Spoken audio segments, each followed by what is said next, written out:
Dit is nou al 4 maande verpligtend vir motoriste om babas en kleuters in karstoeltjies te vervoer. Tog kan so 'n karstoeltjie ouers honderde of selfs duisende rand kos en vir diegene wat reeds finansiëel sukkel, is dit dikwels onbekostigbaar. Die gevolge kan egter dodelik wees.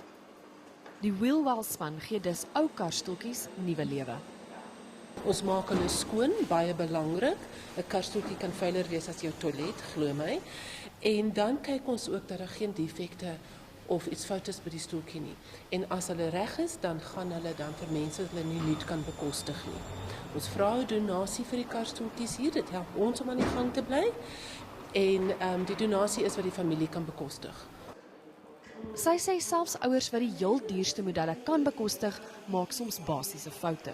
Hulle kinders is in die verkeerde stoeltjie vir die ontwikkelingsfase waar hulle kind op is op daardie stadium.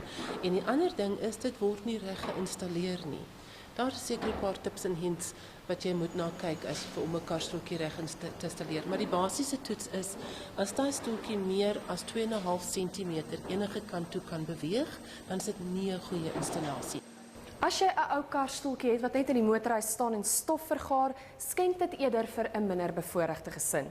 Besonderhede is op wheelwell.co.za of jy kan dit net gaan aflaai by enige Renault-handelaar wat sal seker maak dit kom by Peggy en haar span uit. Danielle van Heerden, Enies, Johannesburg.